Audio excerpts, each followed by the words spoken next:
1705, and this is part of a statute that's packaged that includes a lot of the laws that have been established in Virginia during this period. These examples are from the colony of Virginia. It says, and if any slave resist his master or owner or other person by his or her order correcting such slave, and shall happen to be killed in such correction, it shall not be accounted felony, but the master, owner, and every such other person, everyone say that, and every such other person, so giving correction shall be free and acquit of all punishment and accusation for the same, as if such accident never happened. And now we're going to clarify some things, because, and this is the part that I want everyone to understand.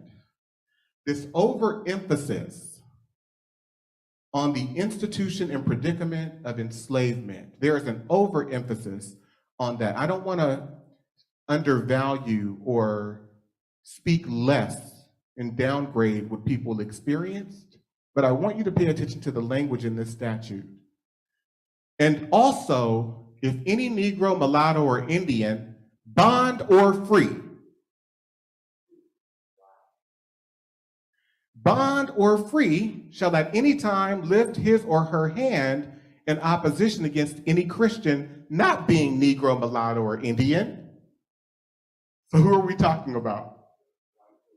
Yes, because by this time, in the mid-17th century, around I go to a court case in 1767, and also legislation in 1767 that basically said we can now convert Blacks and Indians to become Christian.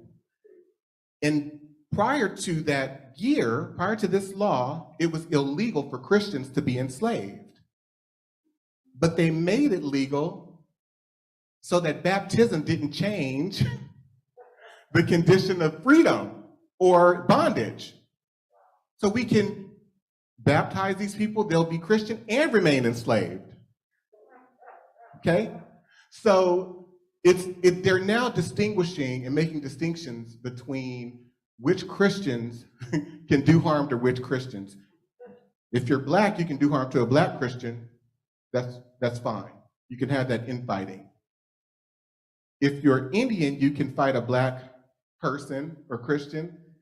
That's not protected under this law.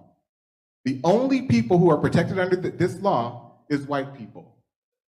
So, for every such offense proved by the oath of the party, there goes that word, oath, receive on his or her bare back 30 lashes well laid on, cognizable by a justice of the peace, for that county wherein such offense shall be committed. 30 lashes. So it's training Black people, free or enslaved, to have a deference to any and all white people. So let me ask you, and you can just turn to your neighbor and answer this question. Which white person would you trust?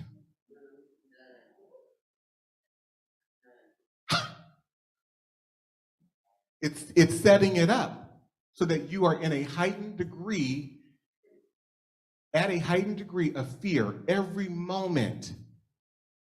Your safety depends on what white people think of you in any given moment.